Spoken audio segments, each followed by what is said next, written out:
while I was a graduate student in philosophy some years ago, when I looked to see and went to the library and pulled out the Nuremberg trial transcripts on the medical case, the 2 volumes in law school libraries all around the United States. They're here in Minnesota, and they were at Columbia at the time.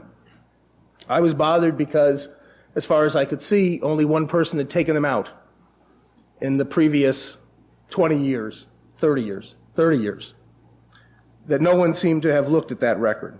I've been bothered for a long time that when I look into the books on medical ethics and bioethics in my field, the Holocaust and the role of science and medicine in it usually gets short shrift. The anthologies sometimes reprint an article by Andrew Ivy or Leo Alexander about medical crimes, but that's only sometimes, and that's about it. There really is no literature in the field of bioethics, medical ethics, about the Holocaust from the point of view of scholars and academics who work in medical ethics, and that doesn't seem right.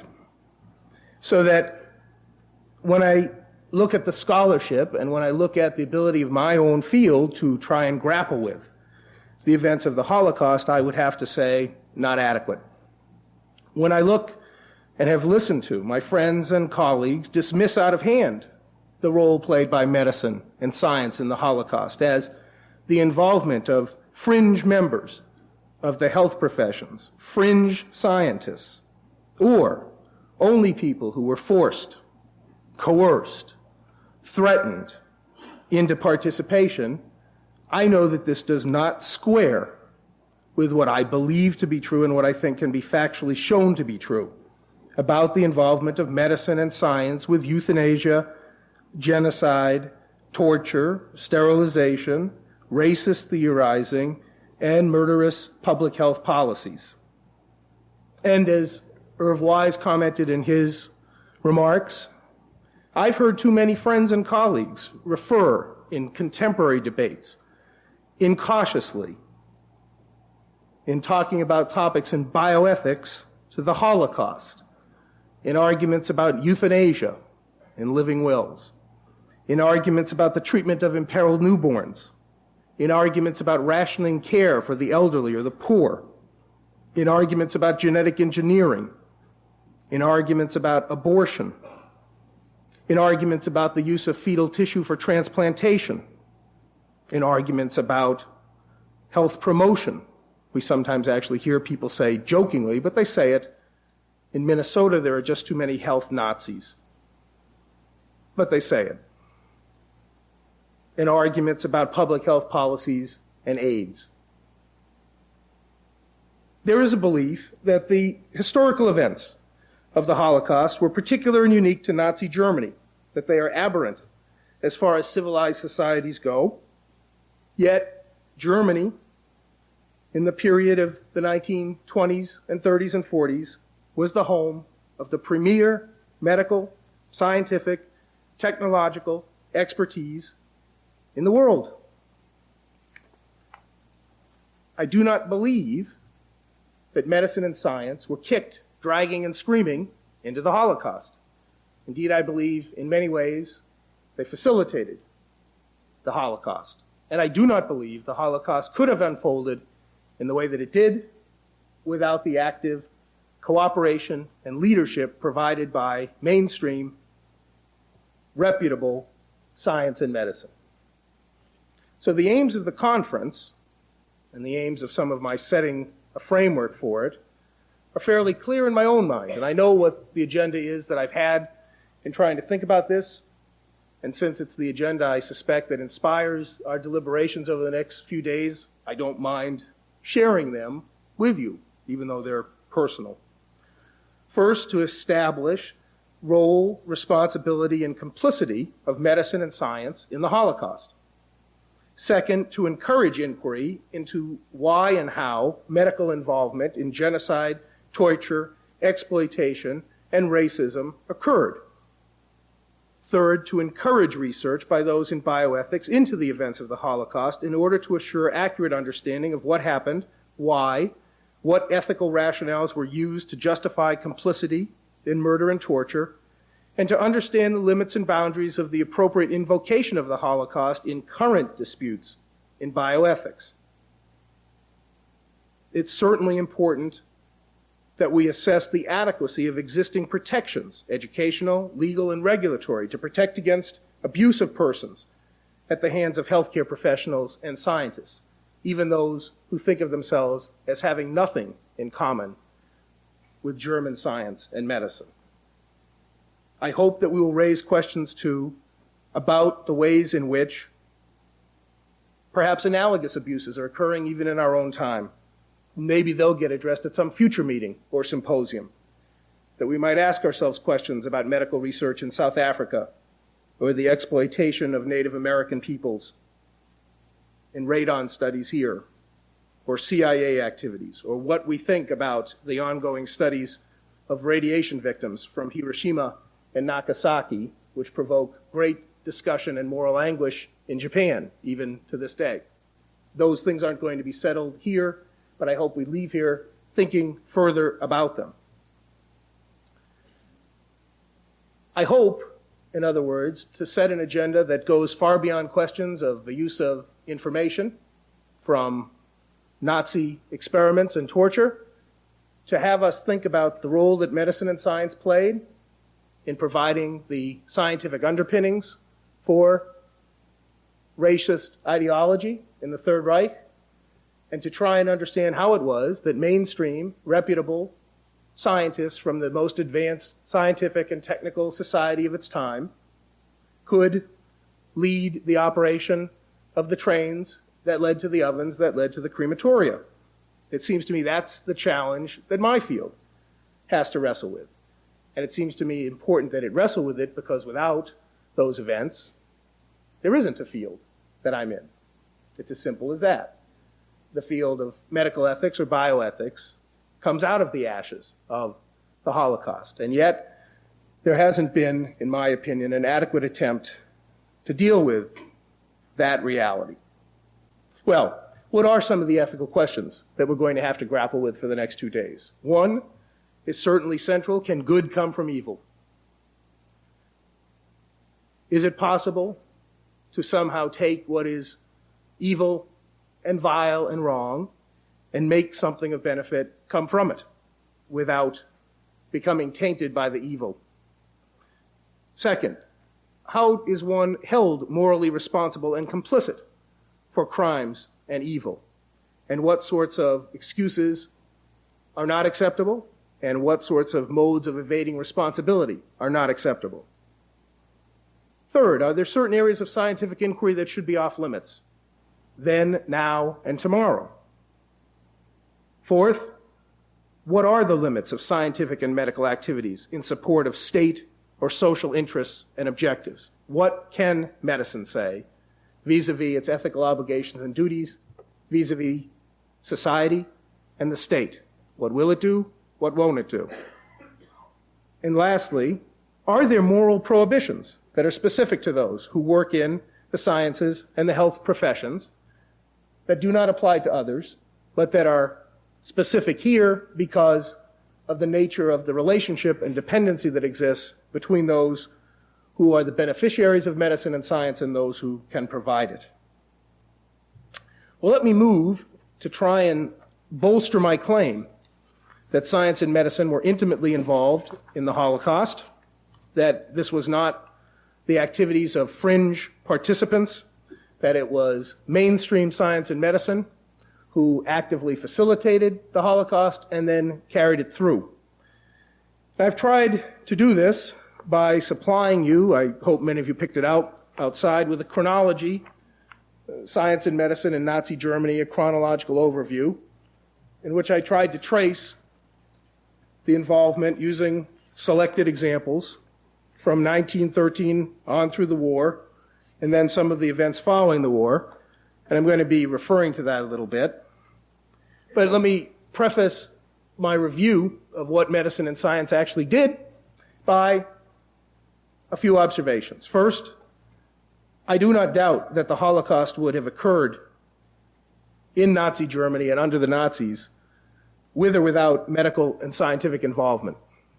But I also have no doubt that it would not have occurred in the fashion and style and manner that it did without the active involvement of mainstream medicine and science.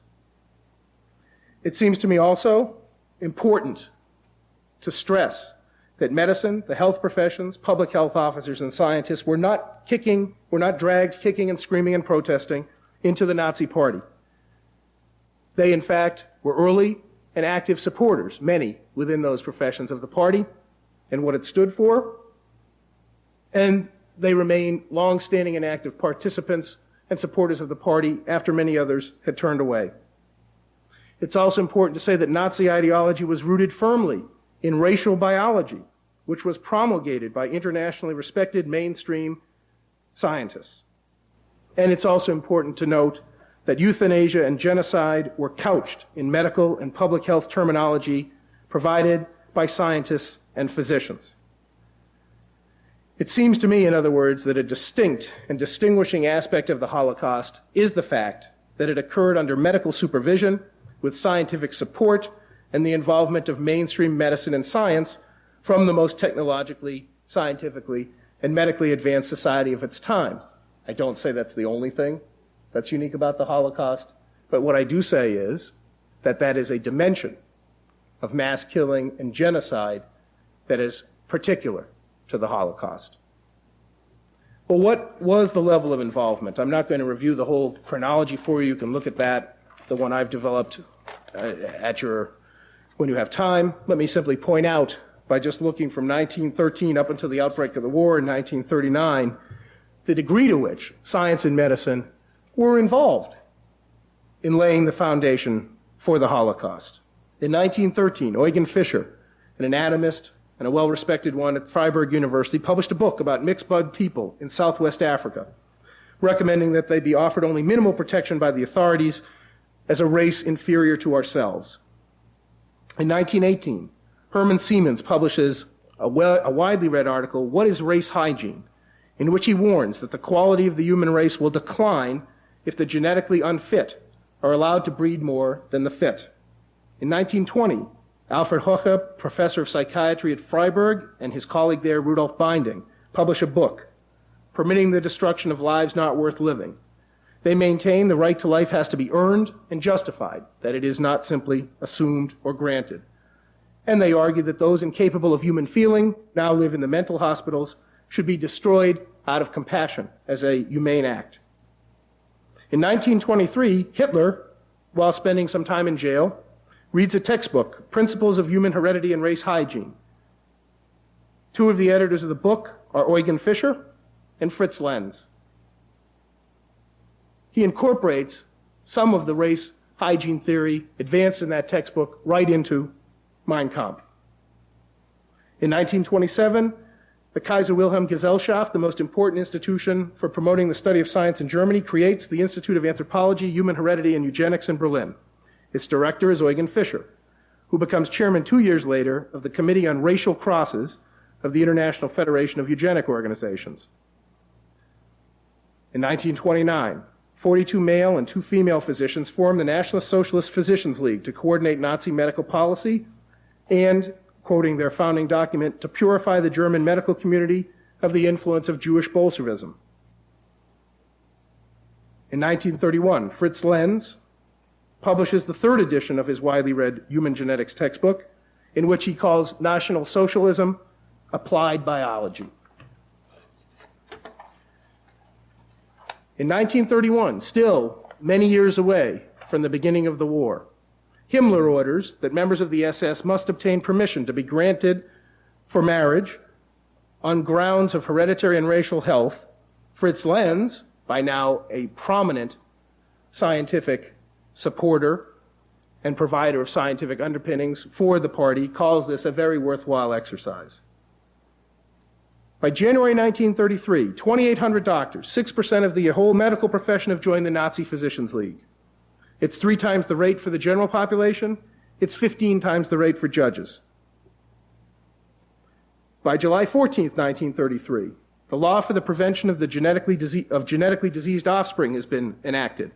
This permits sterilization of anyone suffering from genetically determined illnesses, which were defined to include feeble-mindedness, deafness, severe alcoholism, Huntington's chorea, and insanity. July 1933, concentration camps are established by Goering in Berlin and Himmler in Dachau for enemies of the state. In 1934, 181 genetic health courts and appellate genetic health courts are established to administer the law for the prevention of the genetically diseased.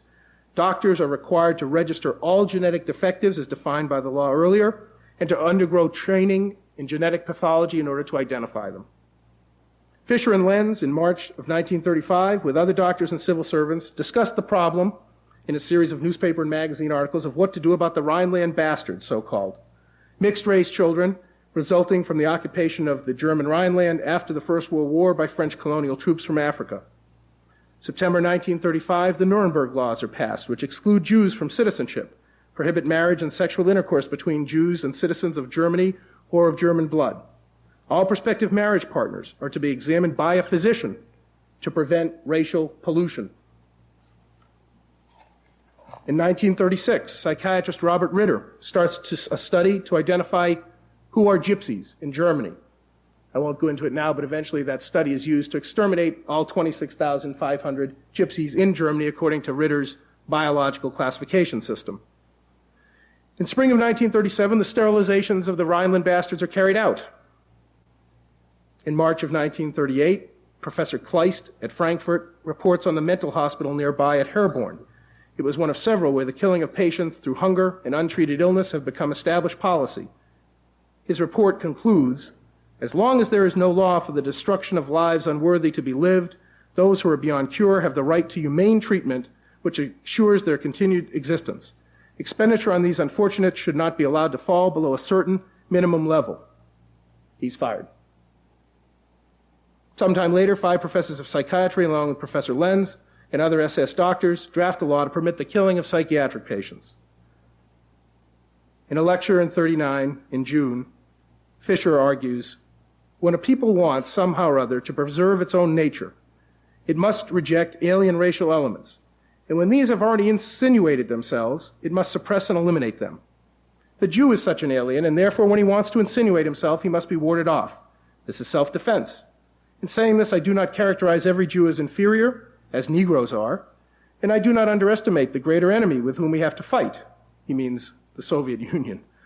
But I reject Jewry with every means in my power and without reserve in order to preserve the hereditary endowment of my people. Just about that same time, Interior Minister Frick orders all twins born in the Reich to be registered with public health officials for purposes of genetic research. The point of this review of some of the facts from 1913 up until the start of the war is simply to persuade you of a few key points. First, mainstream scientists were providing the racial hygiene theory that gave support and implementation possibilities for Nazi ideology. Second, there was an active, reciprocal, symbiotic relationship between the medical and scientific communities and the Nazi Party. Third, mainstream physicians and mainstream scientists were not dragged into support for Nazi ideology. Many of them were enthusiastic supporters. Some found an outlet in the party for their ideas and were promoted to positions of authority and power as a result. So to those who would say, well, the Holocaust does not speak to us, the Holocaust has little in common with us, the Holocaust doesn't touch my life, what do I as a scientist or a physician or an ethicist have to do with the madmen, the lunatic fringe who were involved with the Nazi Party? I say that this is wrong because it cheapens the Holocaust and it is not accurate as to what took place. What took place involved mainstream people with mainstream support of ideas that came the mainstream. It involved the incorporation of scientific and medical theories into Nazi Party ideology, and as I said, it involved a symbiosis between the scientific and medical communities and the goals that they felt they had to serve, and those of the German Reich. But it involved people who thought of themselves as competent, as qualified, as good, as decent. So that there are lessons that speak to us that we have to be aware of, not because we want to in any way exculpate the responsibility of those who promulgated the theories or in any way endorse or lend any dignity to the theories that were advanced of race hygiene and genetic inferiority. But we must realize where they come from, and we must try and understand the circumstances that allowed them to flourish. Let me turn next to a review of one other area that I haven't mentioned yet, but I think it's important that we have an overview of it so we know what we're talking about when we come back to this subject later in the conference, this evening with Professor Katz, and tomorrow in some of the deliberations, and that is experimentation conducted by physicians and scientists in the camps once they had gotten going full tilt. I've looked through all the trial transcripts from both the medical trials at Dachau and some of the satellite trials that were held, lesser trials as they're sometimes called. I've studied a number of books on the subject of the Holocaust, none of them by medical ethicists, but there are some books that have become available mainly actually in the past few years about the role of medicine and science in the Holocaust. And I've made up a list, which I won't read to you completely, of 28 different types of experiments that were conducted in the camps.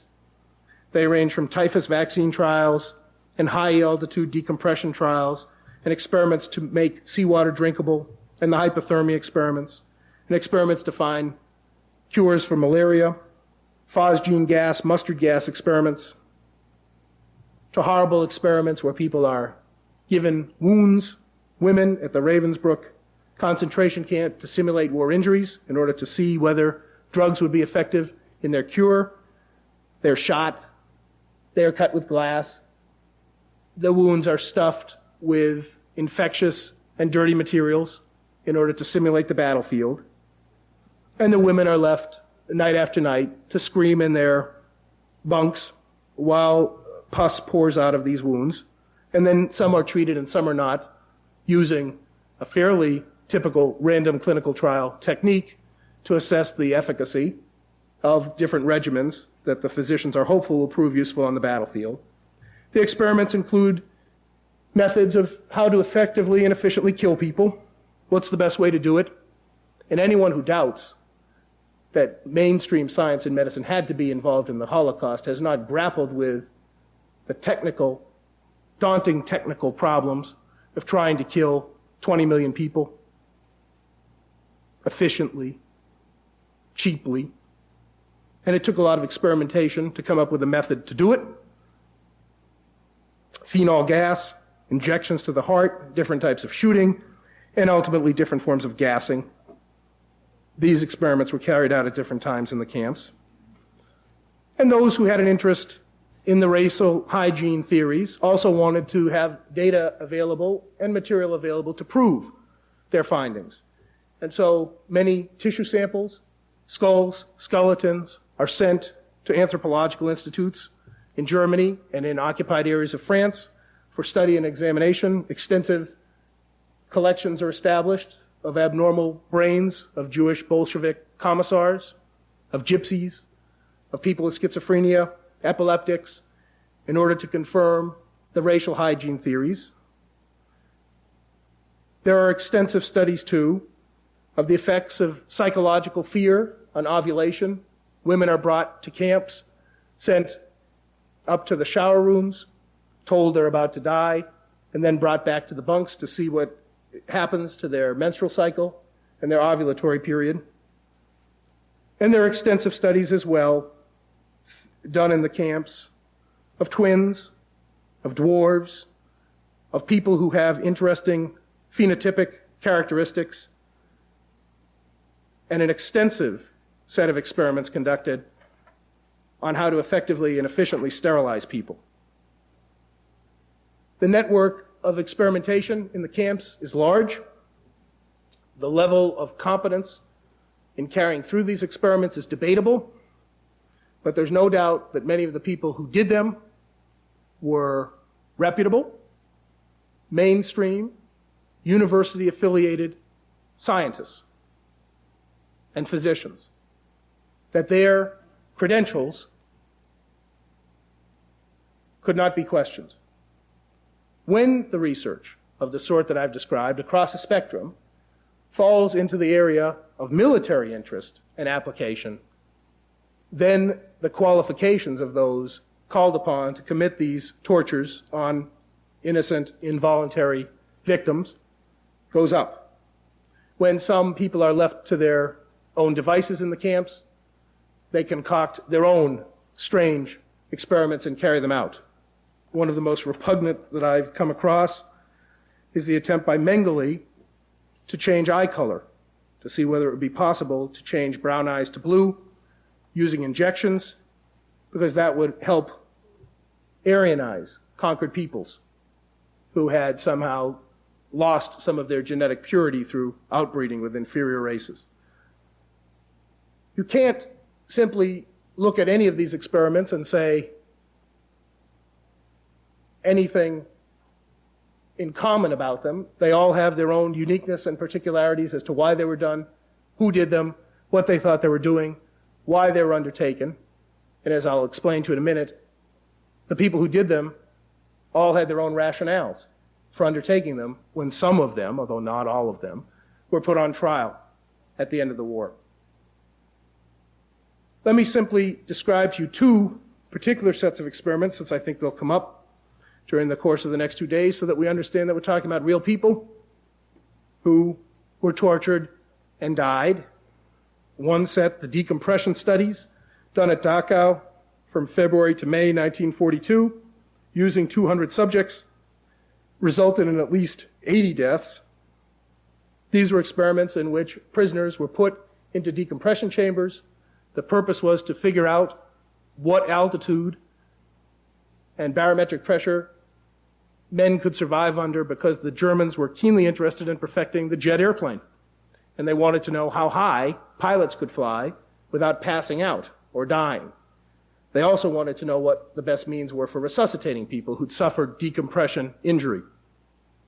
These experiments were carried out by Rascher, who we'll hear more about through the rest of this meeting, no doubt, Ruff, Romberg.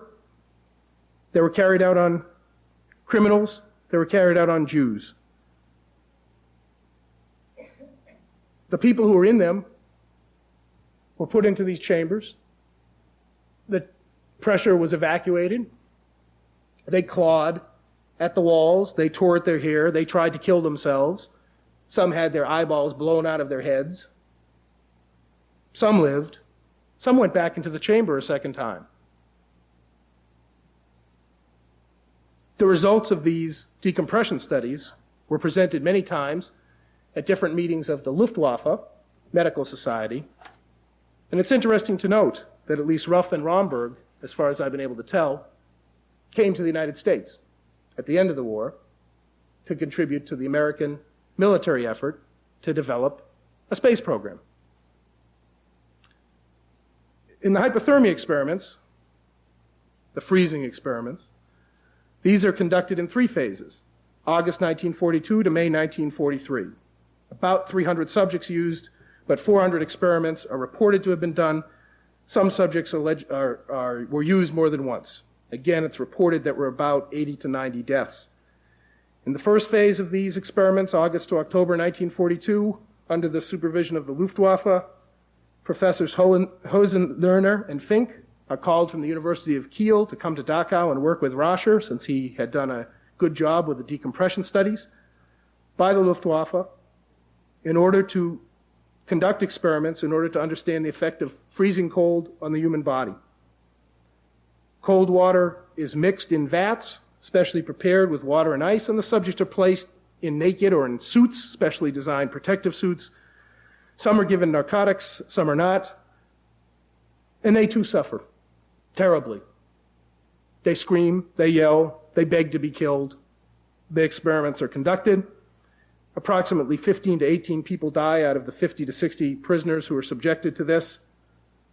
It's interesting that the selection of the subjects in these experiments is based upon Nazi racial theory. Originally, it was proposed that Jews be used.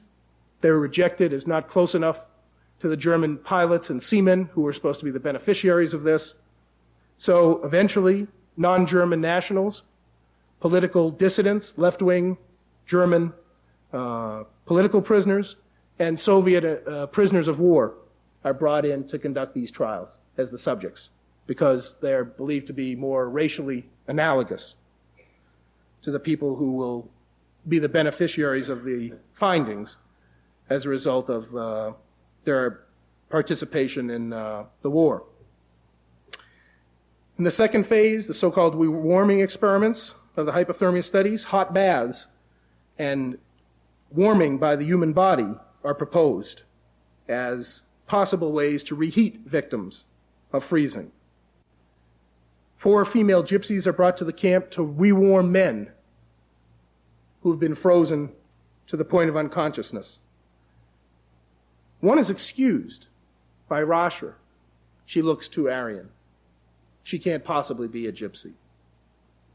These experiments were done partly at the behest of Himmler himself, who wanted to know, would the human body heat be an effective source of rewarming people? And as many people have said, it was known long before that this was nonsense, and it's been known long since that this is nonsense. But this is done. In the Luftwaffe scientists return back to Kiel, to the university, their work being done. Rasher decides to take advantage of the opportunity to continue this work and possibly get a PhD thesis by moving on to a third phase of cold exposure, which involves the more realistic simulation of freezing, standing outside naked, having cold water dumped on you in winter temperatures.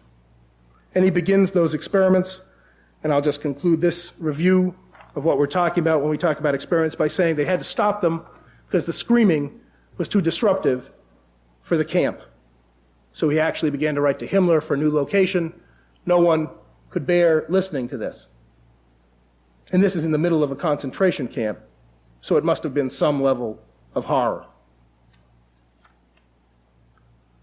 The experiments that were done, we'll be debating why, how, what was said, defenses and rationales, and we'll be debating whether anyone ought to use any of the findings or information from these so-called experiments. We'll be debating whether there's any information there to be found from any of them, whether there's anything here that anyone could characterize as reliable or scientific.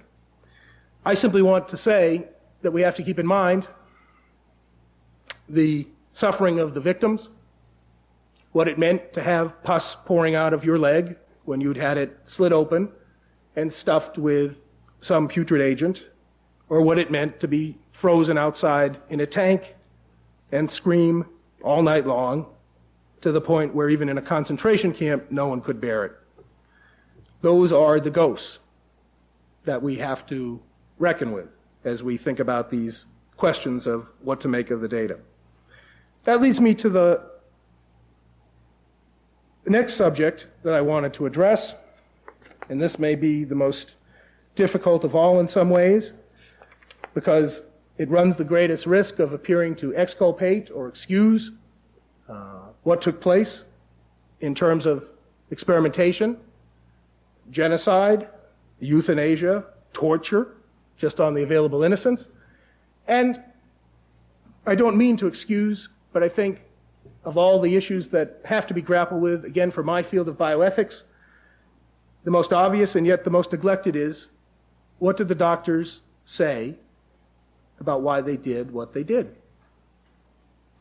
If you were to look at the trial transcripts just from Nuremberg, from the medical cases, the 2 volumes of the Nuremberg trials, which are solely devoted to a review of the activities of doctors and public health persons in the years during the war, you would find that these men did not go before the court and say, we were wrong, that few of them expressed any remorse, and that nearly all of them attempted to deliver arguments in defense of what they did.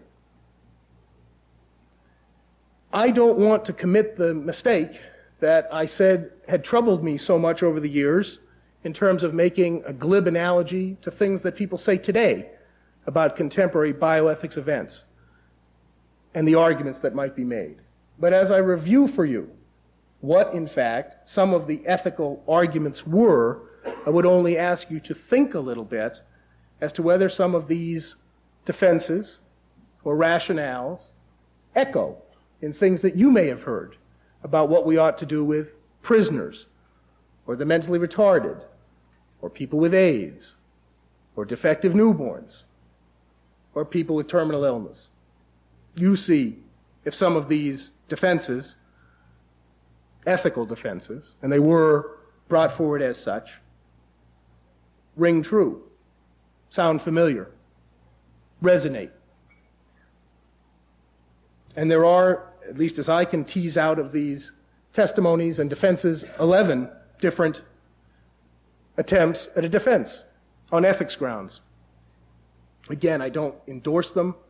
I simply think we have to see them. If we call ourselves or say that we are interested in medical ethics, then I think it's important that we know and have some ability to grapple with and attempt to correct and refute what these physicians said about their actions, their murders, their tortures. First, many could and were helped by the sacrifice of the few. That when you are in a situation where you can create great benefit for many by torturing or killing or sacrificing the few, it is ethically justifiable to do so. Second, scientists are not responsible for making value judgments. It's not their place. They're responsible for designing carefully crafted experiments. It's not their business to judge what experiments ought to be done or whether they should be done. Third, only the doomed were utilized in research. We only used people who were going to die anyway. Fourth, only prisoners were used in lethal research. We only used people who had been convicted or condemned as prisoners. Fifth, the research we did and the euthanasia activities that were carried out were critical for the welfare, safety, and overall public health of the state. The state had to engage in these activities to remove internal threats to its well-being. Sixth, the medical activities done were ordered by legitimate state authorities. We followed the orders of legitimate authority. Seven, and a related argument, doctors cannot override legitimate requests and instructions from appropriate, legitimate government officials. Eighth, the moral duties of physicians are different under conditions of total war. Probably the most eloquent exponent and the most difficult to grapple with, if you read his testimony at the Nuremberg trial, is Gerhard Rose. Gerhard Rose was the head of the Koch Institute of Tropical Medicine. He was the most distinguished expert in tropical diseases in the world. Gerhard Rose tried to find something that would cure typhus. And he ran what I would have to say, in my view, non-scientific view, but appears to me to be a fairly well-crafted random clinical trial to test out some vaccines that he thought might have efficacy against typhus. When Rose was in the docket at Nuremberg, he did not say, "I'm wrong, I regret what I did, it was madness." What he said was, in total war, physicians must do what they can to advance the interests of the state. If we were losing 5,000 men a day to typhus on the Eastern Front, what were the lives of 10 men in a camp?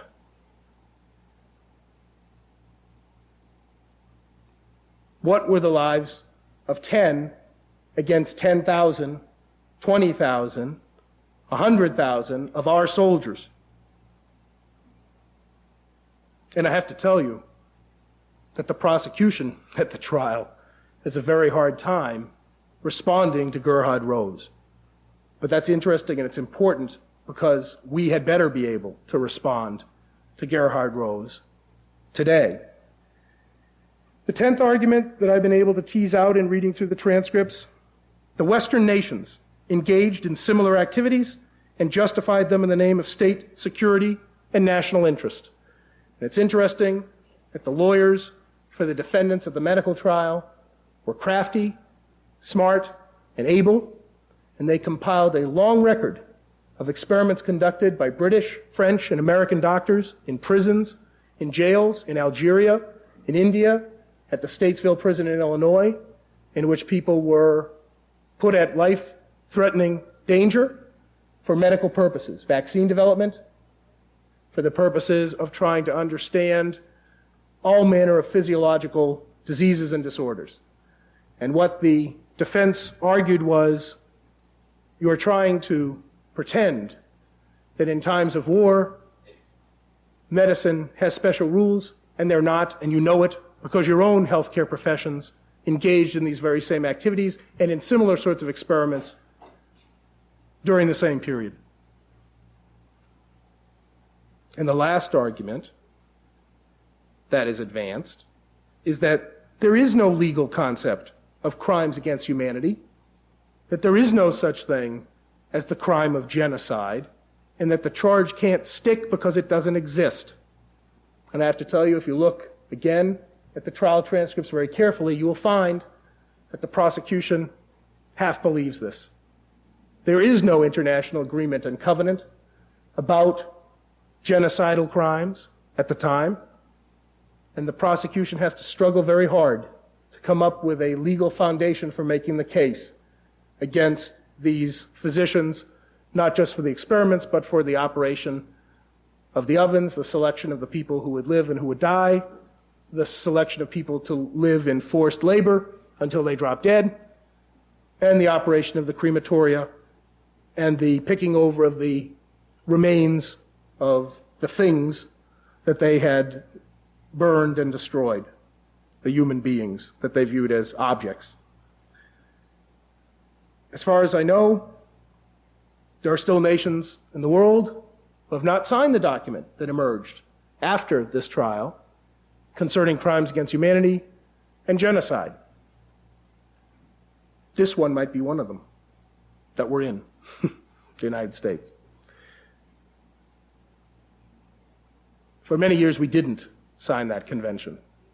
And in fact, I think about a year ago, we finally became a signatory. There are many other nations that still have not signed.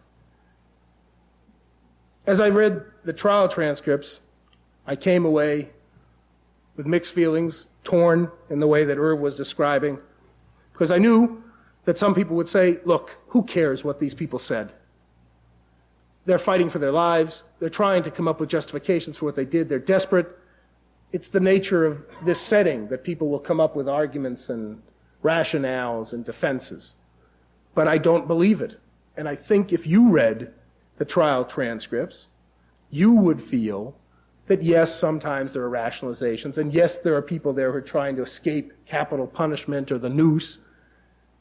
But when Gerhard Rose makes his defense, when other people rise to the defense of the state in terms of the threats that it faced from internal and external pestilences, plagues, bacteria, invasions of the disease of the Jew or the Gypsy or the Slav, that they believed that what they did had an ethical basis, that it was not done with an eye closed toward what is moral or ethical. For some of these scientists and physicians, they did what they did because they thought it was right.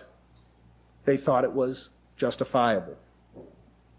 And that leads me to my last comments in trying to give you a framework of the involvement of science in medicine, and trying to review with you some of the particular experiments that were carried out, and trying to go through in a difficult, I hope difficult for you because it's difficult for me, review of these arguments.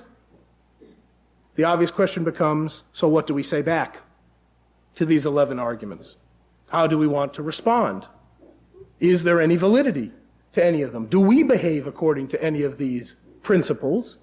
Are these rationales that only sound wrong if they're in the wrong mouths, or if you're standing next to the crematorium, or are they wrong in principle? And I only have 5 comments to make at this point. Maybe others will have more to say during the next 2 days about the assessment and critique of these medical ethics statements. The first thing I would say is that I think every medical student, every doctor, every nurse, every public health person should know what they are. And if medical ethics education and teaching and symposia and conferences don't do that, then it's a failure. If this conference is the first of its type in bioethics, as I think it is, then there ought to be more. To those of you who wrote or called and said, something's missing, add this, do more, extend the subjects, let me speak. What I say to you listening to these arguments is, the field has not done what it should, but there is more to do, because when the book has only been taken out 2 times in 50 years, when the literature doesn't exist, when there is no attempt to grapple in a careful manner, in an anguished manner, not only with the crimes, but with the defenses, then the field has not done what it must do. Second, it seems to me we must understand the inadequacy of utilitarianism, that most of the arguments presented are basically cost-benefit. They basically say, if there are vast rewards to be obtained with harm to a few, then we'll take the trade. And what, to some extent, we've attempted to do in medical ethics since this event, the events of the Holocaust, is to try and put some limits on utilitarianism. But unfortunately, particularly in the American context, utilitarianism in its pure, naked, unbridled cost-benefit form has many adherents. Thirdly, when we ask questions of what medicine and science should do in the service of the state, when people try to raise questions about involvement in military research or in activities concerning national security, we have to remember that these arguments have been presented in defense of heinous crimes, and that we still don't understand very well what the limits and responsibilities and duties and rights are of scientists and health professionals in dealing with matters of national security and state interest. It seems to me to be as open a question today as it was when the prosecutors were trying to figure out what to say in response to this defense at the Nuremberg trials of the doctors. It seems to me important to recognize 2 more things. The total inaccuracy of the defense that people are doomed. That if we say we can do something to a group of people we know are going to die, if we do something to people that we say are fated to expire, we are really robbing them of one of the last rights they have and one of the last areas of control they have, which is to control the circumstances and conditions of their dying. That it is not a situation that we can accept to say that people are bereft of rights because they are doomed to die, because that is precisely the argument that appears that people's rights evaporate the closer they get to certain death, whether it be man-made or natural. And that leads me to the last comment in trying to assess and think about what was said in defense of these crimes and horrors and tortures. That when people remark and when people comment upon the idea that doctors and nurses and public health officials should not be above morality, they have to keep in mind that doctors and public health officials and nurses and social workers and physical therapists, psychologists, psychiatrists also must do more than ordinary morality. It is not an acceptable defense, in my view, to say that someone is doomed if you still have the power to change or affect that fatal outcome. It is not enough to say, I'm just following the tenets of ordinary morality, which is what basically is said by the doctors on trial at Nuremberg, that we did what ordinary morality demanded of us. What that means to me is that we have to think more carefully about why it is and what it should be that constitutes extraordinary morality, where science and medicine are involved. It may not be enough to rise to the level of ordinary morality. It may be important to set the bar higher where activities of medicine and science are concerned. Well, I hope I provided you with a framework that disturbs you. I hope I've made you understand a little bit about some of the factors and variables that have been on my mind in thinking about this conference. I'm hoping that as we move through the next few days, we'll be able in some small way to rectify the omission of discussion of the role played by science and medicine in these events. I hope that some people might take issue. I hope that some people might advance the debate beyond where I've taken it. But the fact that it's finally taking place, I hope, will be as rewarding to you as it is to me. Thank you.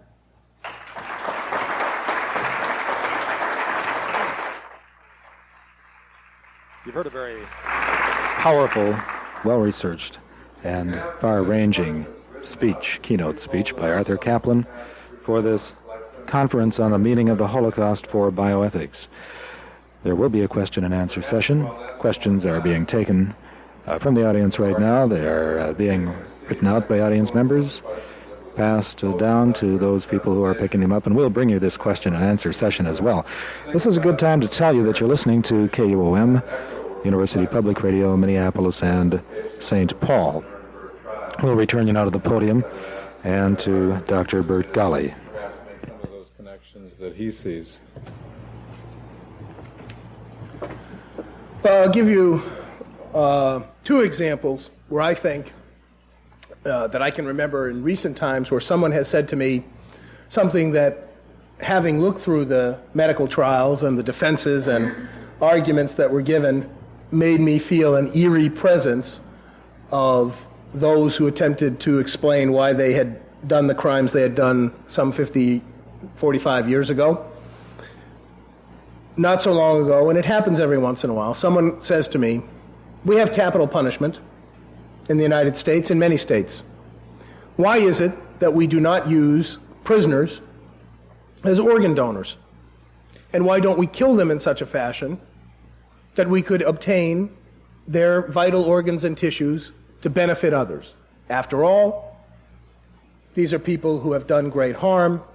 The least they can do is pay back with their bodies for some of what they have done.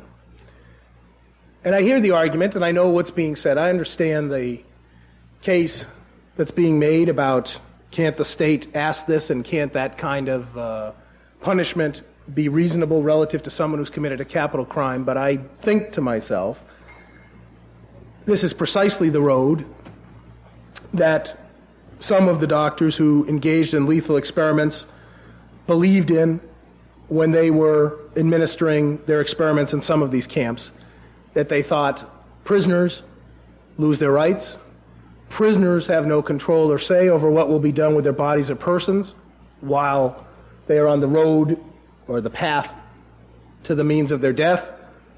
And it seems to me that kind of analogy, sometimes said jokingly, sometimes said in great earnest, is disturbing. The other analogy that I find myself listening to, and I hear people commenting on it but not publicly, is in references to the following sort. AIDS is a Holocaust for the gay community. Abortion is a Holocaust for tens of thousands, actually millions of fetuses around the world. And I think to myself, when I hear that sort of metaphor analogy, it's not appropriate because whatever is going on in the dispute and arguments about abortion, the Holocaust represents the intentional killing of human beings because of their supposed inferiority, because of their supposed racial and genetic impurity, because they are viewed as threats to the state, because they are seen as parasites in a public health model, corrupting, eating away at, coring out the stability of the Reich. So that it's not enough to talk about killings, and I think I understand a little bit why some people shudder when they hear that analogy made, because in some sense, the kind of crimes and the kinds of defenses that I was reviewing here of those crimes are different. It's not the killing that is in common. It undermines and underplays the specific rationale, purpose, and ideology that fueled the genocidal activities of the Holocaust.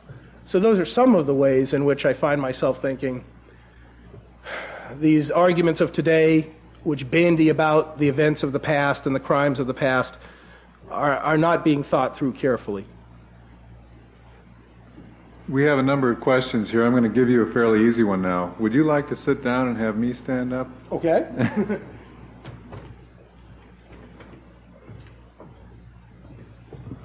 You had 11 defenses. You omitted number 10. What was it? Well, what was the 10th defense? Gosh.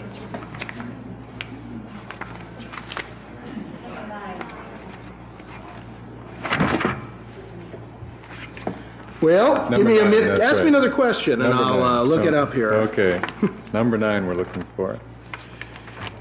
All right, this is a fairly extensive question. As both a research scientist and a philosopher bioethicist, I see a parallel between the misuse of professional expertise of physicians and scientists in determining Nazi governmental policies and the present-day potential misuse of professional expertise of philosophers, ethicists, and bioethicists in helping to formulate and determine U.S. governmental public policy. Might this observation comprise one of the meanings of the Holocaust for bioethics? I'd like to hear your opinion. I'll give you the question. Well, this particular question is asking about how should people in bioethics or ethics use their expertise, and I gather to some extent their position or authority or whatever society tends to put American society in an event in pronouncements of ethics experts with respect to public policy. I don't know what I think about the meaning of the Holocaust relative to the question of the responsibilities of bioethicists per se. I think it's a very important question. I think the one thing that comes to my mind in reviewing the ethics arguments at the medical trials, now just talking about the Nuremberg trials, not the satellite ones, but at the major trials, so to speak, and from my list, it seems to me that it's important to realize that not only can people find rationales couched in ethical language, they can believe them, and if ethicists or bioethicists or those who are experts and are alleged to have expertise aren't open and willing to put their views to challenge, to criticism, it's the insularity in some ways of the medical and scientific community's defense that strikes me. It does seem to me that you can't have a profession of bioethicists. What you should have in medical ethics or bioethics is a group of people who put out opinions, and the public debates them, and the public argues about them, and there they go. And the public takes them with a grain of salt, depending upon how. But if you allow an insularity and a kind of formal ideology to become rooted, only the experts will speak on ethics, that can have a pernicious effect, because I think to some extent that's exactly what happened with respect to the medical ethic that predominated prior to and during the Nazi era. And I still can't find number 9, okay. But I'll keep looking. All right, I'll ask another factual question. Is there any documentation of any repercussions taken against medical professionals who refuse to participate in such experimentation?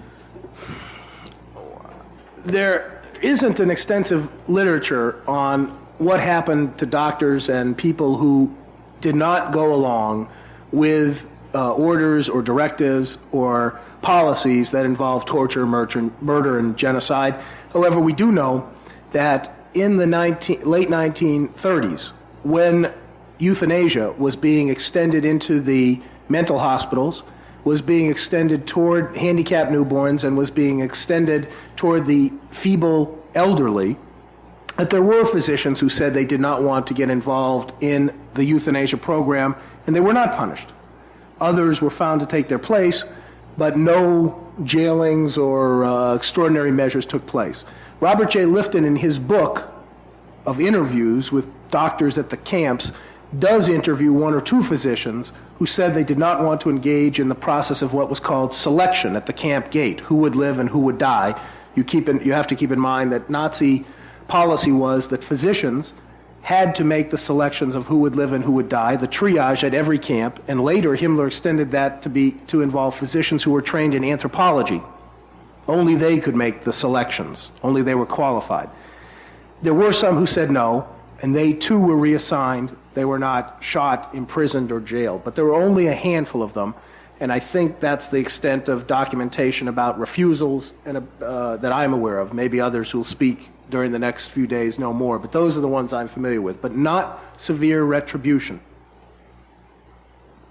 You mentioned that to this point there has not been a great deal devoted to the Holocaust by bioethics, even though it really was the event that served as the birth of this discipline.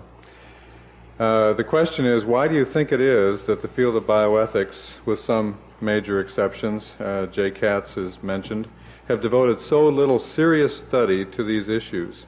Are you inclined to speculate on psychological factors among those who advocate quality of life to justify removing treatments from the old, newborns, and so on? If not that, what? Well, it does seem to me that this is a serious challenge to the field of medical ethics and bioethics as to why it doesn't want to grapple with its past. I don't have a clear, well-thought-through answer about why, and I've been thinking about it for a long time, probably since last year when I realized this conference might actually take place. I do know that about 1976, when I was back at the Hastings Center, I did manage, along with a friend, Peter Steinfels, to organize a small half-day conference on the Holocaust, and I did speak at that time with a couple of people in bioethics and a very distinguished historian, Lucy Davidowitz, and I talked with them a little bit about why it was so hard to get anyone to talk about the ethics of what happened and to have an assessment. One theme that emerged was it's dangerous, because even to talk, as I was doing, about the ethics and the defense of these crimes and torture lends credibility, lends a certain panache of dignity, and maybe it's better to let it lie and lie fallow and not even raise the prospect of somehow supporting or certifying some of these arguments. I think also there's a tendency on the part of people in American bioethics to think that Americans could not get involved, the doctors and nurses and public health people, in the kinds of activities that the German doctors and scientists were involved in. Of course, that's been shaken up by the experiences of Tuskegee, of some of the experiments carried out on chronically ill and dying cancer patients that took place in the 60s, but they have spoken to us perhaps a bit more because they are taking place in the American context. The last reason, and the one I would not like to admit, I think that when you bring these subjects up, particularly among doctors and nurses and scientists today, their backs go up and they say, we're not Nazis, and this has no meaning for us, and it is not fair to tar us with this brush. And if you work in the context of a medical school or a science department, and you have to see these people, it becomes very difficult to ask them to examine the connections and ancestry or links to this aspect of science and medicine. And I think my field has some lack of courage in trying to get this question on the table. because of that reaction by contemporaries that we have to work with. There is a question bearing on this issue from the other side that states, surely there are many issues in biomedical ethics that have nothing to do with the Holocaust. Are you really suggesting that without the Holocaust there would be no field of biomedical ethics? All right. There's a hyperbole correction. Would there be biomedical ethics without it? I think there probably would be some ethical discussion and reflection. After all, there were bioethical discussions even before there were bioethicists, so even I would have to admit that grudgingly.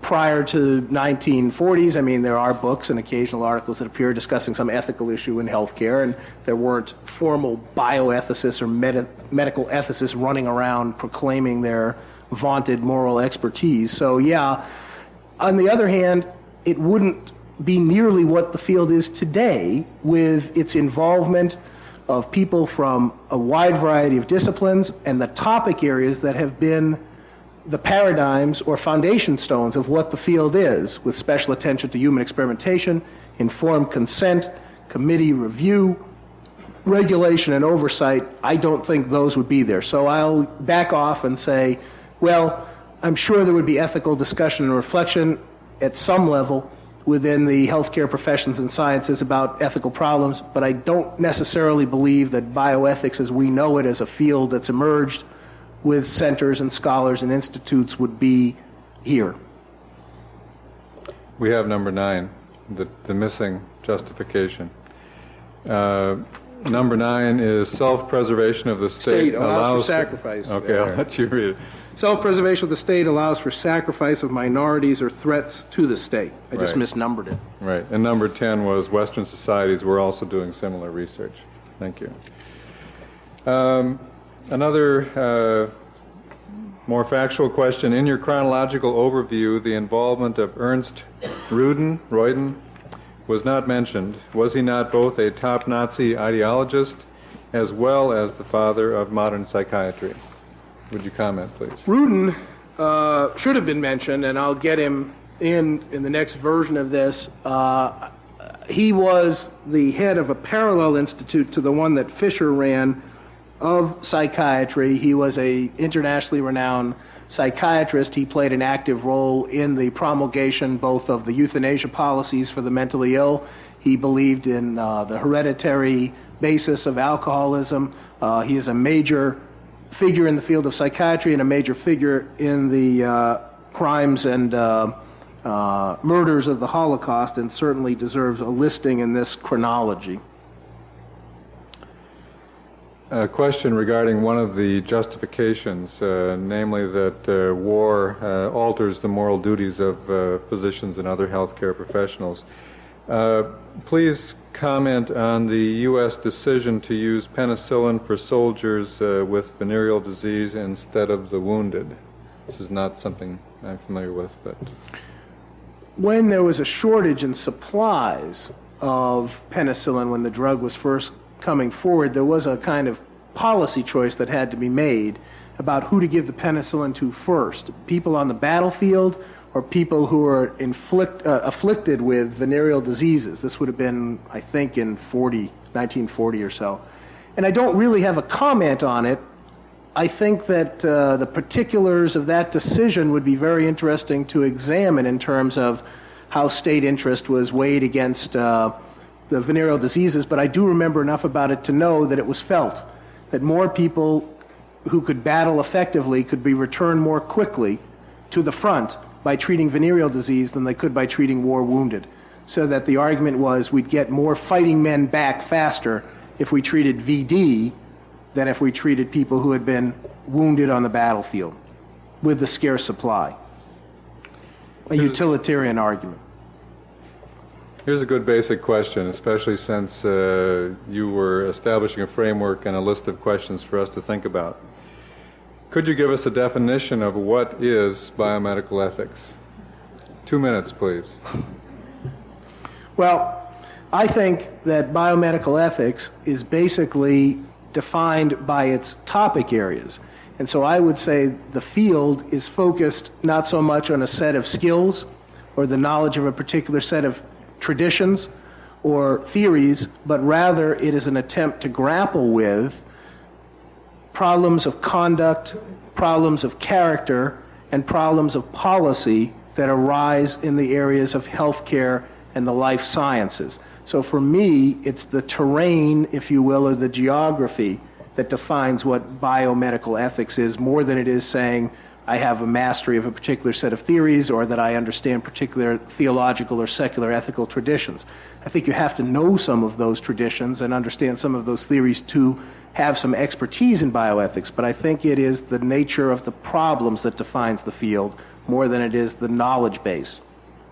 Related to that, a follow-up question from the same person. Do you think that it takes courage to comply with biomedical ethics?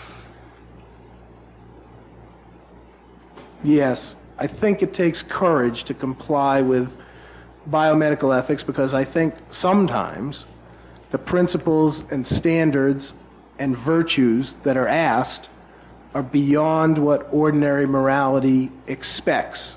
If I say to a young physician here, you may be at some risk in treating a patient who's infectious with hepatitis or AIDS or CMV virus, and they say, I don't want to, and the argument becomes, but you have to because that's your duty qua physician or nurse, then I think it takes courage to comply with what the duties and responsibilities are of that particular office. So yes, sometimes it takes something less than courage. Sometimes it takes the ability to think about and reason about why it is you're doing what you're doing. It takes the courage to break away from what is customary or traditional or routine, and that comes up too because oftentimes where the ethical problems are is not what anyone has recognized. People are doing things routinely or customarily, and all of a sudden someone steps back and asks, why are we doing what are we doing? And that takes a certain amount of courage of a different type. And the third part to that question, do you think that the Holocaust would have been possible if doctors in Nazi Germany would have abided by biomedical ethics? Yeah, that's a good question. I guess I still believe that the Holocaust would have happened whether the doctors en masse had refused, whether the scientists somehow had broken away. I think that Jews have been killed in Germany and elsewhere for centuries without any doctors and scientists to help out and explain why. And certainly the fears of the Soviet Union and attitudes toward minority peoples and blacks in Germany were such that you didn't have to have scientific authorities and university professors and doctors tell you. There were other reasons and bases for racism and race hate. However, if you really ask me literally, could the number of people have died? Could the number of people have been killed? Could the number of people have been tortured and sterilized and murdered without the active involvement of science, medicine, and technology? No way. No way. When the Germans on the Eastern Front sent the Einsatzgruppen out, the special action squads, to shoot people into the trenches by the thousands, which they did for a time, the troops couldn't take it.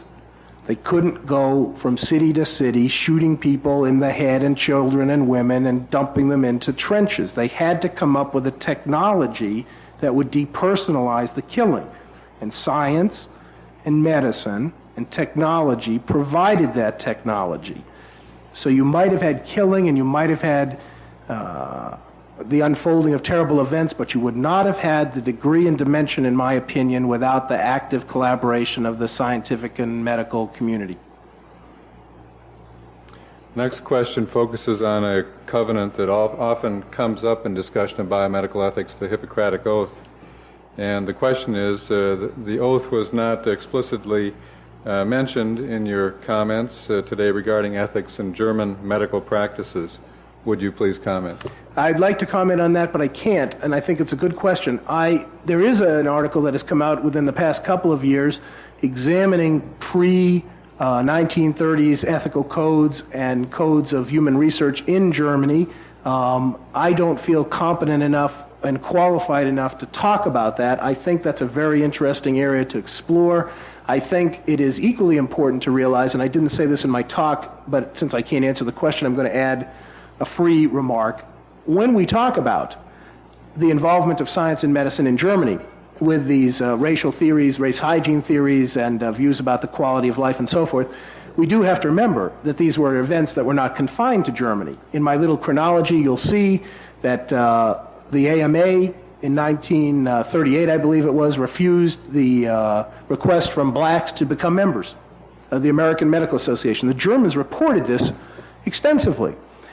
Something like 15,000 people were sterilized in mental hospitals in the United States and in prisons from 1920 to 1930. The Germans knew it and often cited it as an example of exemplary and clear-cut thinking.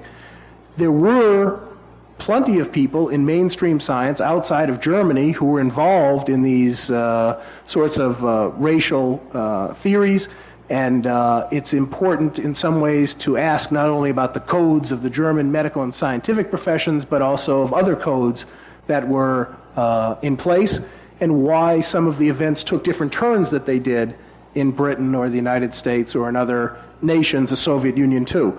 I think that historical understanding is critical in understanding the relationship between prevailing codes of conduct, involvement in race theory, and ultimately the events of the Holocaust. So I can't answer the specifics of the German case, but I think it's a question worth raising across the board about medicine and science in the 20th century. You commented that many of the perpetrators justified their actions based on what they believed to be ethical grounds. The comment is, ostensible sincerity and belief in one's ethical own behavior is never a defense for dehumanized behavior. Objective societal standards cannot be nullified because one believes he or she is sincere and driven by ethics. How would you respond to this? I think it's true. I think that's true. I think that's the comment that I was trying to get to about the insularity and the impact of only talking solely to one's peers in trying to come up with an ethic or a code of conduct. I think that's a danger, but I think that comment is basically true. This next question is perhaps one that each of us can only answer personally, but I will address it to you since it seems like a basic one. Can we, can you, should we ever forgive the Nazis for committing such serious evils? Well, I don't. I guess in part the question is, can we forgive their descendants? Can we forgive those who in some ways are their scientific and medical descendants? I don't forgive. I don't excuse any of these activities. I would want to hold people to account. I have to say, when we talk, as we will inevitably during the next couple of days about this matter of using data and so forth, the United States and Britain were very forgiving in the degree to which they pursued Nazi scientists and doctors to get them here in the interest of national and state security to help us fight the Cold War against our great threat of the Soviet Union. That we looked awfully forgiving in hunting down rocket scientists and hunting down these decompression experts. We seem to be able to overcome quite a bit of horror in the interest of state security. I don't know that I would be so forgiving. I don't know. But it does seem to me that one doesn't want to forgive, one doesn't want to forget, and at the same time one wants to hold accountable people for understanding what took place. And I think that's not necessarily forgiving, but it is to say, by remembering there's something that has to be learned and something that has to be understood from all of this. I think we have time for just one last question. This is a follow-up on the Hippocratic Oath.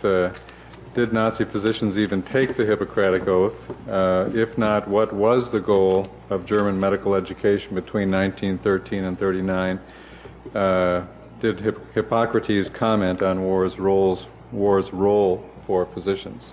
Well, I do know in the 1930s they dropped the Hippocratic Oath and replaced it with a code of Nazi Socialist Physicians League code, so it wasn't available in the medical schools. The goal of medical education as you look in the chronology, you'll see this certainly in the 1930s in Germany, was to promulgate a definition of health and disease that extended well beyond the individual to the state, and that extended well beyond the particular, if you will, to the level of the population. What I think is true is that German medicine, in particular in the 1930s, became very caught up in a kind of holistic or organic theory of the state, which saw certain groups as parasitic, germ-like threats to the health of the enterprise. There was a strange metaphysical transformation in which medicine and doctors were seen as treating the body politic, not the individual. And I'm not sure how that transformation took place, but it seems to me it's rife in many of the public health pronouncements, in many of the documents that are printed in some of the books of people we're going to hear from in the next couple of days, Proctor's book on racial hygiene, Willow Hill's book on murderous science. When you start looking at who it is that's supposed to be the beneficiary of medical skill, expertise, and treatment in the 30s in German medicine, it gets to look awfully much like an organic entity, the Volk, not so much the individual patient with a medical problem or complaint. Thank you very much, Dr. Caplan.